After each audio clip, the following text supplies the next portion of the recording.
ओम शांति।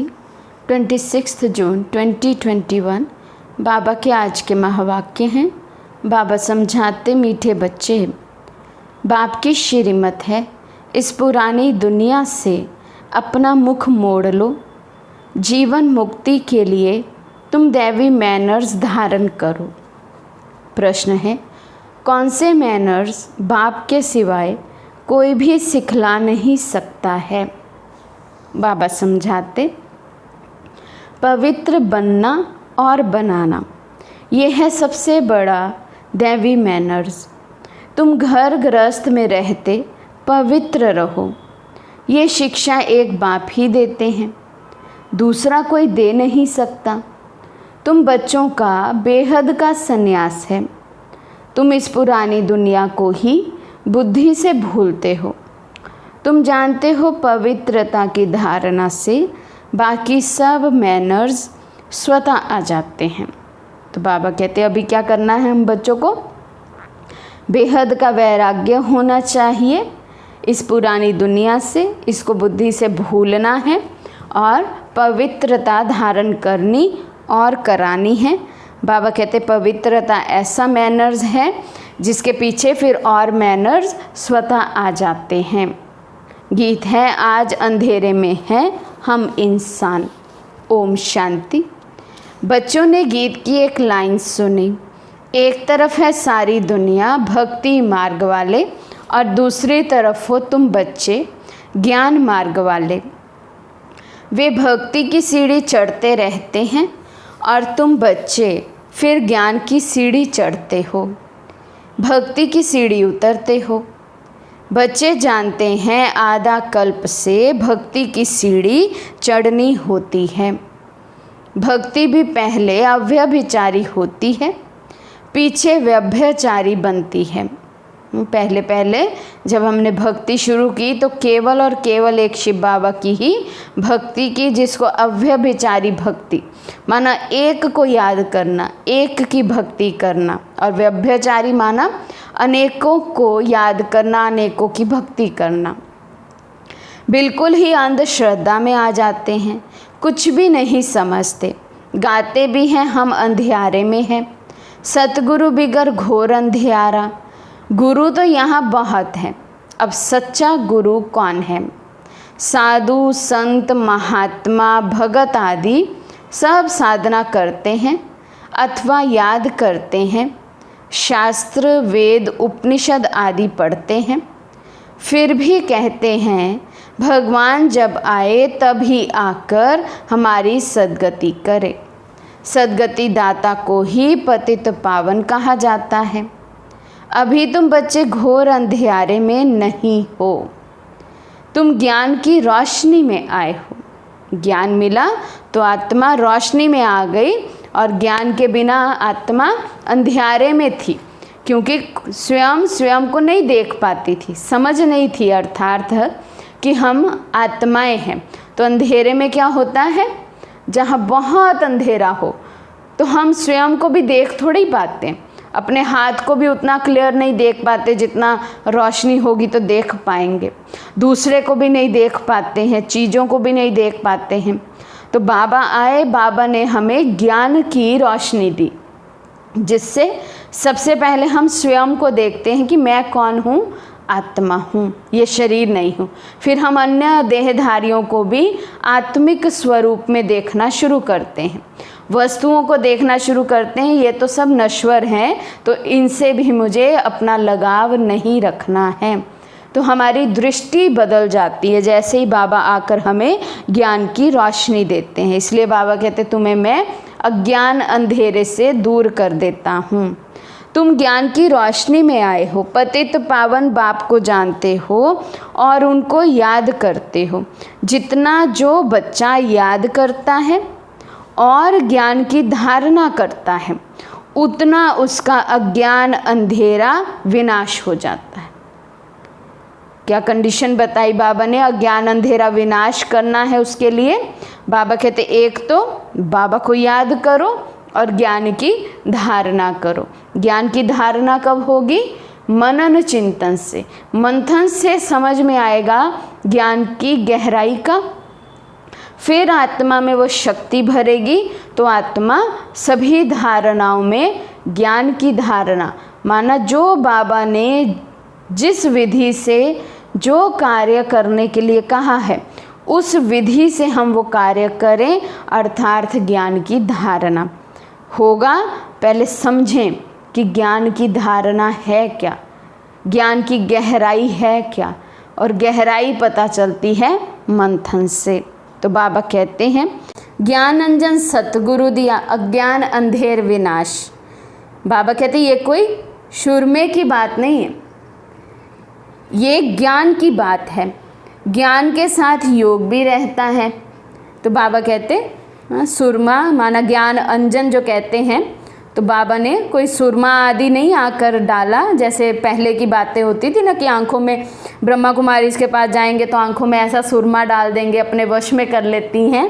तो बाबा कहते सुरमे की कोई बात नहीं है, ये तो ज्ञान की बात है। बाबा ने ज्ञान अंजन डाला है, ज्ञान अंजन हम आत्माओं में भरा है, उसी से हमारा अज्ञान अंधेर विनाश होता है। तो इसलिए बाबा कहते हैं ये सुरमे आदि की बात नहीं, लेकिन ज्ञान की बात है। तो ज्ञान के साथ योग भी रहता है। ज़रूर जो मनुष्य भक्ति सिखलाते हैं तो उससे भी योग रहता है। अब तुम बच्चों का बुद्धि योग लगा हुआ है निराकार परम पिता परमात्मा के साथ। तुम्हारे में भी नंबरवार है सभी भगवान के बच्चे, बाबा के बच्चे, जानते हैं बाबा को, लेकिन बाबा कहते फिर भी याद में योग में सब नंबरवार है। और कोई मनुष्य मात्र का परम पिता परमात्मा सर्वशक्तिमान के साथ योग है ही नहीं, सिवाय तुम बच्चों के। तुमको बाप से और मुक्ति जीवन मुक्ति धाम से योग लगाना पड़ता है। किस किस को याद करना है? शिव बाबा को याद करना है, अपने घर मुक्ति धाम परम धाम को याद करना है, और जहाँ जाना है जीवन मुक्ति धाम अर्थात स्वर्ग, उसको भी याद करना है। जीवन मुक्ति के लिए दैवी मैनर्स भी बहुत अच्छे चाहिए। इस समय तो सबके मैनर्स आसुरी हैं। परम पिता परमात्मा के भी गुण गाए जाते हैं ना। मनुष्य सृष्टि का बीज रूप है, सत्य है, चैतन्य है, आनंद का सागर, ज्ञान का सागर है, पवित्रता का सागर है, फॉरएवर। उनका ये पद अविनाशी है और कोई मनुष्य का ये अविनाशी पद हो ना सके। भल अभी तुम ज्ञान का सागर पवित्रता का सागर बनते हो, परंतु लिमिटेड बनते हो। बाप कहते हैं मैं अनलिमिटेड हूँ। फॉरएवर तो बाबा ही है ना। हम तो अभी प्योर बनेंगे, फिर जन्म मरण में आएंगे, चक्र में आएंगे, फिर इम्प्योर बन जाएंगे। लेकिन बाबा तो सदैव ही इस चक्र से भी छूटे हुए हैं, बाहर हैं, और वैसे भी फॉरएवर बाबा प्योर है। तो बाबा कहते इसलिए अनलिमिटेड तो मैं ही हूँ। तुम तो फिर भी हद में आ जाते हो, मैं तो सदा ही बेहद में हूँ। देह में आएंगे हम तो हद में आ जाएंगे ना। तो बाबा बेहद है, तुमको अनलिमिटेड बना नहीं सकता, नहीं तो फिर सृष्टि का खेल कैसे चले, 84 जन्म कैसे भोगेंगे। तुम फॉरएवर बन नहीं सकते, तुमको लिमिटेड बनाता हूँ। 21 जन्मों के लिए तुम बनते हो, 21 पीढ़ी भी लिखा हुआ है। तुम फॉरएवर बनो, ये ड्रामा में कायदा नहीं है। मैं तो हूँ ही एवर प्योर, मैं रहता ही परम धाम में हूँ। मेरे पास ज्ञान पवित्रता आदि है ही। तुम भूल जाते हो तो इस समय बाप आकर बच्चों को घोर अंधियारे से निकाल ज्ञान और योग से पवित्र बनाते हैं। और कोई ऐसे कह ना सके कि मैं परम धाम से आया हूँ, अब मुझे याद करो। ये मेरे महावाक्यों की कोई कॉपी नहीं कर सकते। मैं आता ही हूँ तुम बच्चों को 21 जन्मों के लिए राजाओं का राजा बनाने। तो बनना चाहिए ना, बनेंगे भी वे जो कल्प पहले बने हैं। तुम जानते हो कितने बच्चे पवित्र बनते हैं, कितने अजामिल जैसे पापी बन जाते हैं, कितने अशुद्ध मैले बन जाते हैं। बाप को आकर मैले कपड़े साफ करना पड़ता है। आत्मा ही मैली बनती है। आत्मा को समझाते हैं तुमको माया ने कितना मैला बनाया है। सिर्फ एक इस जन्म की बात नहीं, ये तो जन्म जन्मांतर की बात है। जो आत्मा को साफ करने के लिए लक्ष्य सौंप देता हूँ। मुझे याद करो तो तुम्हारी आत्मा जो भुजी हुई है वे इस योग से जग जाएगी। जितना जितना मुझ बाप को याद करेंगे। तो बाबा कहते आत्मा को लक्ष्य सौंप देता हूँ, लक्ष्य देते हैं जीवन जीने का। हमें स्व परिवर्तन करना है, मनुष्य से देवता पद पाना है। तो बाबा कहते मुझे याद करो, और जो जितना बाबा को याद करता है उतना ही आत्मा की लाइट और माइट बढ़ती जाती है। बाबा कहते स्मृति दिलाते हैं तुमको हमने स्वर्ग में भेजा था, फिर माया ने मैला बना दिया है। अब फिर मैं तुमको स्वर्ग का मालिक बनाने आया हूँ। मैं इस ब्रह्मा तन से शिक्षा दे रहा हूँ। आत्मा से बात करते हैं, हे बच्चे लौकिक बाप की विस्मृति करो। देह सहित देह के सब संबंधी भूलकर मुझ अपने बाप को याद करो, तो तुम्हारी आत्मा साफ होती जाएगी। लौकिक पिता, लौकिक सभी संबंधी, देह सहित देह के सभी संबंधियों को बाबा कहते भूलकर केवल एक बार लौकिक पिता को याद करने से आत्मा साफ होती जाएगी। फिर तुमको शरीर भी भविष्य में नया मिलेगा। फिर तत्व आदि सब नए सतो प्रधान हो जाते हैं। बाप कहते हैं अब इस पुरानी दुनिया को भूलते जाओ, मुझे याद करो तो तुम मेरे पास आकर फिर स्वर्ग में जाएंगे। ये पुरानी दुनिया है, इसमें कोई चीज़ बनाते हैं तो उस पर नया नाम रख देते हैं। जैसे नई दिल्ली, पुरानी दिल्ली कहते हैं, परंतु दुनिया तो पुरानी है ना। अब तुम बच्चों का इस पुरानी दुनिया से बुद्धि योग बिल्कुल हट जाना चाहिए। क्या समझा रहे बाबा कि अब ये समय आ गया है कि अब इस पुरानी दुनिया से हम बच्चों का बुद्धि योग बिल्कुल हट जाना चाहिए। हम आत्माओं का स्वीट होम व निर्वाण धाम है, वहाँ जाना है। यहाँ से बुद्धि योग हटाकर लगाना कहाँ है? बाबा ने पहले भी कहा ना, 3 को याद करना है। एक शिव बाबा को, दूसरा शांति धाम को, तीसरा सुख धाम को। तो बाबा कहते जहाँ जाना है सबसे पहले कहाँ जाना है? निर्वाण धाम में, शांति धाम में। बाबा कहते उसको याद करो, स्वीट होम को याद करो। अपने को आत्मा निश्चय करना पड़े। बाप कहते मुझे याद करो तो अंत मति सो गति हो जाएगी। मनुष्य जो अनेकों की याद करते हैं, कोई किसी गुरु को, कोई कृष्ण को, कृष्ण आदि कहाँ गए ये कोई नहीं जानते। ये नहीं समझते पुनर्जन्म में सबको आना है। ये रस्म रिवाज सृष्टि के आदि से चली आती है। हाँ, हर बार आत्मा को देह त्यागना है, नया देह लेना है। पुनर्जन्म की ये जो रस्म रिवाज है, बाबा कहते हैं ये तो सृष्टि के आदि से चली आती है। सतयुग आदि में देवी देवताएं हैं, ज़रूर पुनर्जन्म वहाँ से ही शुरू हुआ होगा। पहले पहले है श्री कृष्ण फर्स्ट पवित्र मनुष्य, उनकी महिमा जास्ती है। लक्ष्मी नारायण की इतनी नहीं है, क्योंकि बच्चे पवित्र सतो प्रधान होते हैं तो महिमा बच्चों की गाई जाती है। कृष्ण की बहुत महिमा है, परंतु ये नहीं जानते कि कृष्णपुरी है कहाँ। बैकुंठ कहते भी हैं सतयुग को, फिर पता नहीं कृष्ण को द्वापर में क्यों कह दिया है। वही चीज़ दूसरे कोई नाम रूप देश में आ ना सके, वही नाम रूप दूसरे जन्म में हो नहीं सकता। कृष्ण तो सतयुग में था, तुम जानते हो ये जगत अम्बा जगत पिता जाकर लक्ष्मी नारायण बनते हैं। सतयुग को कृष्णपुरी कहा जाता है, अब है कंसपुरी। ये सब आसुरी नाम हैं। वहाँ थे दैवी संप्रदाय, यहाँ है आसुरी संप्रदाय। बाप बैठ बच्चों को संगम पर समझाते हैं। वे बाप है रचयिता। उनको कहा जाता है मनुष्य सृष्टि का बीज रूप। तो ज़रूर नई मनुष्य सृष्टि रचेंगे।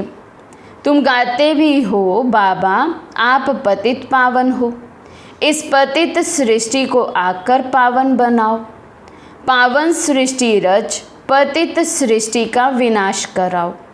बरोबर ब्रह्मा द्वारा पावन सृष्टि रच शंकर द्वारा पतित सृष्टि का विनाश कराते हैं। ये बातें और कोई नहीं जानते हैं। अभी तुम बच्चे बाप के साथ योग लगाते हो। तुम देखते हो बाबा मैले कपड़ों को सटका लगाते हैं। कोई तो फट जाते हैं, कोई टूट पड़ते हैं, कोई तो बहुत मैले अजामिल जैसे पापी हैं जो बिल्कुल धारणा नहीं होती है। बाबा वैरायटी बच्चों की बात कर रहे हैं, उनका कंपैरिजन मैले कपड़ों से कर रहे हैं। बाबा कहते कोई कोई आत्मा तो बहुत मैली है, बहुत विकारों विकर्मों का बोझा है, जिसे बाबा आकर फिर साफ करते हैं। कोई तो बाबा कहते आत्मा कैसी है, अजामिल जैसे पाप आत्माएं हैं जिनको ज्ञान की कुछ भी धारणा होती नहीं है। और कोई बाबा कहते फट जाते टूट जाते, अर्थात बाबा को ही छोड़कर चले जाते हैं। तो बाबा कहते बाप कितनी अच्छी बातें समझाते हैं। मीठे लाडले बच्चे मुझ मोस्ट बिलवड बाप को याद करो, मोस्ट बिलवड सुख धाम को याद करो। ये भी तुम अब जानते हो, दुनिया में कोई को पता नहीं है। ये तो अब है अति दुख धाम। मनुष्य त्राही त्राही करते रहते हैं, एक दो को मारते रहते हैं, फिर कहते हैं भगवान रक्षा करो। ये ज़रूर मुख से निकलेगा, बाप तो लिबरेटर है। तुम जानते हो बाप आए हैं हम बच्चों को इन पर्टिकुलर और सबको इन जर्नल सुख धाम में ले चलने के लिए। तुम बच्चों में भी नंबरवार हैं जिनको ये नशा है। ये पढ़ाई कोई कम नहीं, पढ़ाते भी देखो किसको है। अजामिल जैसी पाप आत्माओं को पढ़ाकर स्वर्ग का मालिक बना देते हैं। तमो प्रधान तो सब है, उनको सतो प्रधान दुनिया में ले जाना पड़ता है। बच्चों को बार बार समझाते हैं कि यहाँ दैवी गुण धारण करने हैं, यहाँ तुमको एम ऑब्जेक्ट बुद्धि में है। ये पवित्रता के मैनर्स और कोई नहीं सिखाते।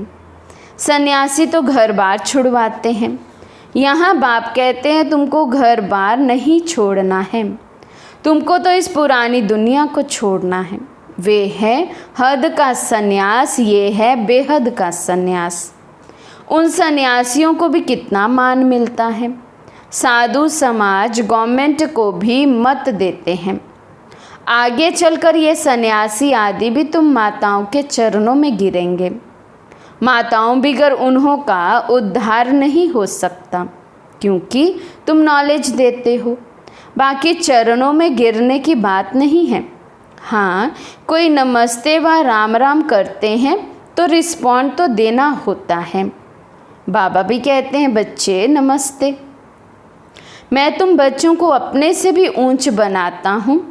तुमको ब्रह्मांड और सृष्टि दोनों का मालिक बनाता हूँ और मैं वानप्रस्थ में चला जाता हूँ, परंतु तुम्हें श्रीमत पर भी चलना पड़े। इस पुरानी दुनिया से मुख मोड़ना है। कब जा पाएंगे हम सतयुग में? तो बाबा कहते हैं उसके लिए श्रीमत पर चलना है। और कौन सी श्रीमत? बाबा आज याद दिला रहे हैं, इस पुरानी दुनिया से मुख मोड़ लेना है। मन और बुद्धि इस पुरानी दुनिया में ना फंसे। बाबा कहते राम रावण और सीता का खिलौना है ना। सीता रावण को पीठ कर देती है, राम को मुँह कर देती है। कृष्ण का भी चित्र है, नर्क को लात मार रहा है और स्वर्ग का गोला हाथ में है। बाप बहुत अच्छी रीति समझाते हैं, परंतु विरला व्यापारी ये व्यापार करे। बाप को अपना पुराना तन मन धन दे, नया ले। ये बड़ा फर्स्ट क्लास इंश्योरेंस है। बाप कहते हैं तुम अपनी आत्मा पवित्र बनाएंगे तो फिर शरीर भी पवित्र मिलेगा, फिर तुम स्वर्ग की राजाई करेंगे। इसलिए उनको सौदागर जादूगर कहते हैं। पतित को पावन बनाना ये ईश्वरीय जादूगरी कहेंगे ना। बाप कहते हैं नर्कवासियों को स्वर्गवासी बनाओ। कैसा फर्स्ट क्लास जादू है, इसमें प्राप्ति बहुत है। बाप कहते हैं राजाओं का राजा बनो, फॉलो करो। बाप बैठे हैं ना, ये अदर कुमार है, मम्मा कुंवारी कन्या है। ब्रह्मा बाबा के लिए शिव बाबा कह रहे ये अदर कुमार है और मम्मा कुंवारी कन्या है, तो फॉलो करना पड़े। तो हर कैटेगरी के बच्चे के लिए बाबा कहते एग्जाम्पल है हमारे सामने। यदि कोई गृहस्थी है तो ब्रह्मा बाबा को फॉलो करें, उन्हें देखें कि उन्होंने कैसे गृहस्थी होते हुए भी अपना सर्वस्व शिव बाबा के आगे अर्पण किया, सर्वस्व त्यागी बनकर सबसे ऊंचा भाग्य प्राप्त किया है। और मम्मा कुमारियों के लिए भी एग्जाम्पल है कि मम्मा ने कैसे अपना सब कुछ शिव बाबा की सर्विस में देकर कैसे नंबर 1 में मम्मा गए। तो दोनों की ही जीवन की धारणाओं से, कर्म कहानी से हम बच्चों को सीखना है। इसलिए बाबा कहते हैं अदर कुमारी के लिए भी एग्जाम्पल है और कुमारी के लिए भी एग्जाम्पल मम्मा बाबा सामने हैं। बाबा कहते वर्षा बाप से मिलना है। तुम कहेंगे हम भाई बहन बाप से वर्षा लेते हैं। वैसे तो लौकिक रीति बहन को वर्षा नहीं मिलता है, भाई को वर्षा मिलता है। यहाँ तो तुम सबको मिलना है क्योंकि तुम सब आत्माएं हो ना। बाप कहते हैं तुम सबको मेरे पास आना है, फिर तो ये भाई बहन का नाता भी टूट जाएगा। आत्मा रूप से तो हम सब निराकार आत्माएं हैं। तो शिव बाबा कहते मेरे पास आएंगे, परम धाम में होंगे, तब तो ये भाई बहन का भी भान नहीं होगा क्योंकि वहाँ देह नहीं है, तो ये नाता भी टूट जाएगा। बाबा कहते वहाँ है बाप और बच्चों का नाता निर्वाण धाम में। इसलिए कहते हैं वी आर ऑल ब्रदर्स।